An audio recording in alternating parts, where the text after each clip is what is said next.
First of all, I have both police and civilian statistics. To avoid confusion, I'll have them clearly labeled. Second of all, different studies give different conclusions. Looking at one study doesn't give us the whole truth, but looking at multiple studies will give us a much better understanding. This chart shows that a good deal of civilians are having to defend themselves on their property, but outside their houses. What might be contributing to this are the criminals that wait for you to come home, and as soon as you unlock your front door, they use that opportunity to rob you and your house. Criminals may even follow you home if they see you have something valuable. Also, this is a good time to mention, if you see someone trespassing on your property, you shouldn't confront them. You should call the police and let them handle it. This chart also shows that it's very common to be attacked near or in your home. Tom Givens is a respected firearms instructor. He keeps track of the defensive shootings that his students are involved in. It's important to note that his study has a relatively small sample size, under 100 incidents, and that his students are much more prepared for defensive encounters than the average person who has no training.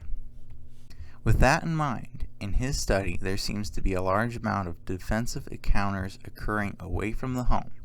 Specifically, Givens mentions that most violent crime tends to happen in parking lots, which means if you're putting groceries in your car or filling up your gas tank, you should make sure to be aware of your surroundings. It's a very common tendency to get focused on whatever task you're doing and ignore what's happening around you. When we look at robberies by location, we see that there is a large percentage happening on streets or highways. I think it's safe to say that not many people are getting robbed from their moving vehicles on the highway. It's a lot easier to be robbed after you've just pulled out your car keys and unlocked your car while you're standing in a parking lot. To sum it up, there is no one location that you're going to have to defend yourself in, but rather criminals can take advantage of opportunities or plan in advance. What is certain, though, is that you're more vulnerable when you're unlocking your house or your car. When looking at police shootings, it looks like many of them happen while on the road or sidewalk. There is also a significant amount of them happening in residential houses as well. We also have an older police study that found that many police are killed in shootings while outside, on the streets or sidewalks. Obviously, this makes sense because violent criminals are likely to cause problems when they're out walking around and interacting with other people, as well as when they're violating traffic laws. Knowing at what distance defensive shootings happen at is also important to know. It seems that civilian gunfights happen at relatively short range, according to this study. This seems to be an effect of the fact that the average person is deciding to shoot the attacker only when the attacker is very close. In essence, they only shoot when they have absolutely no other choices left. When looking at well-trained civilian defenders, the ranges are somewhat longer. This may be a quirk of the small data sample, but more likely it's due to the training and mindset they have. Tom Givens expressly tells his students they have to decide beforehand that they won't let themselves be a victim, and that they'll very likely have to use lethal force in defense of their lives. Tom Givens also mentioned that many plainclothes FBI and DEA shootings happen around 3 to 5 yards. This matters because these officers are out in public looking like civilians and being treated as such.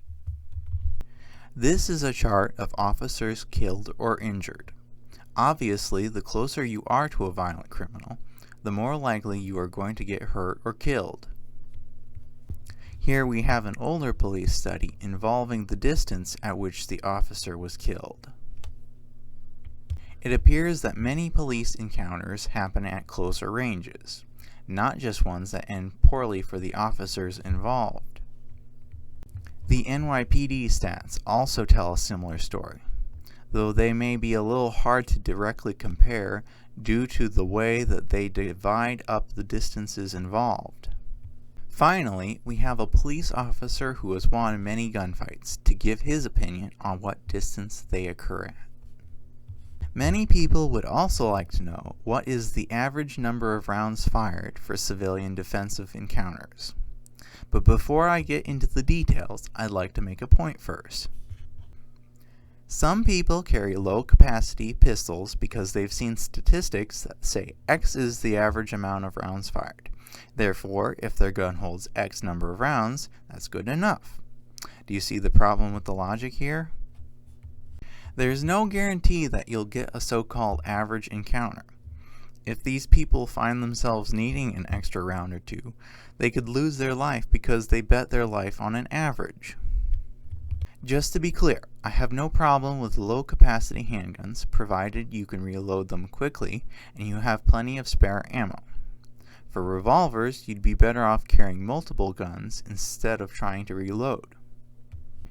It seems like that it's very common for civilians to only need to fire a couple of rounds in self-defense.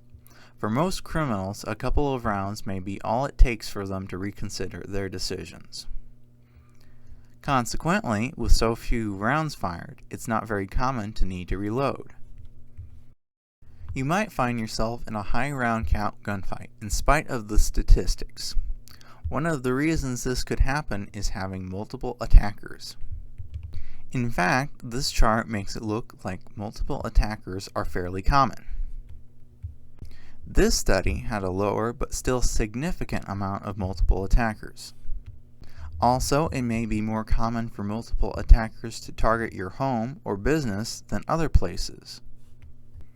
Lastly, when we look at murder victims, we see that there are multiple attackers targeting a single victim, ranging from 12.8% to potentially 38.2% of the time. Many people may also want to know what is the average number of rounds that police will fire. So we'll start by looking at the older studies that were done back when police still used revolvers. The low amount of rounds fired is obviously due to circumstances, not due to the capacity of the gun. Also, the statement about officers not needing to reload may be a little misleading, because at the time it was not uncommon for police to carry a second handgun. Rather than reloading, it'd be much quicker just to grab another handgun. When looking at modern statistics with police using semi-autos, we can see that most incidents are resolved with a few rounds, but a good percentage can require multiple rounds. Also, data is more useful when it is divided up like this, instead of lumping it all together in a single average. This chart has even more finely divided data. Again, a few rounds fired is the norm, but there is always a chance of running into an outlier event where you may have to fire a large amount of rounds. These high round count shootings typically involve multiple officers shooting all at once. Sometimes, though, you have a single officer requiring a large amount of rounds to stop a very determined attacker. This is the sort of event that makes people take notice, because they realize the amount of rounds most officers carry is probably not enough for this event. Finally, these charts demonstrate how averages change on a yearly basis, and can be not particularly useful because of this. When combining multiple years of data, you can mitigate this problem for the most part. Also, I believe hit ratios are far too circumstantial to be particularly useful for police or civilians. The hit ratio of other civilians or officers doesn't apply to you for obvious reasons. I think it's important to understand the circumstances surrounding violent crime. I think that one of the easiest ways to avoid being murdered is by not arguing with people. Frankly, arguing with people is not likely going to accomplish anything productive. People generally argue just because they want to vent their anger on someone. Aside from general rage, there are a couple major causes of violent crime. The first cause is the people who believe that they can use violence to take what you have. These people are typically the very small percentage of the population that are career criminals and who are responsible for the majority of violent crime. These people, for the most part, are thinking clearly but immorally. This matters because they can wait for the perfect moment to attack you. It also means that they might decide to run away if you pull a gun or start shooting at them. Another major cause of violent crime is people who have become irrational due to mental illness or drug use. These people are not thinking clearly and may have no reaction to the pain of being shot. This is because they're not in touch with reality. Trying to get people with impaired judgment to follow simple instructions, like drop the knife, is an uphill battle. It's also good to know if you will need a flashlight to see the attacker clearly. It turns out that for civilians, flashlights are very useful but not mandatory for self-defense. The same can be said for police shootings, in fact. Crime can often happen in dim light, but rarely happens in total darkness. Simply put, it's hard to find a victim and rob them when you are both in total darkness. Now it's time for some conclusions. You want to always carry a gun because you can't choose when you'll get attacked, but you can choose to be always ready for an attack. It's also a good idea to carry a backup gun as well. You want to be aware of your surroundings because if you're oblivious to the danger, you could be dead before you get a chance to draw. You also have to make the decision right now that you are willing to defend yourself with deadly force. You have to want to survive more than the other guy. People who refuse to give up and die can beat the odds of survival out of sheer determination. You should also be able to quickly draw your gun without fumbling. You can practice drawing your gun while it's empty to be better at this. You need to be accurate enough to make headshots or spine shots. I say this because this is the only sure way to immediately stop a gunfight. Bit of a side note here, caliber doesn't really matter, shot placement matters a whole lot on the other hand, which is why I'll mention a quote from Wyatt Earp. Fast is fine, but accuracy is final. You also want to be able to fix malfunctions, reload, shoot one-handed, and shoot while moving. Finally, you should carry enough ammo to fight multiple determined attackers.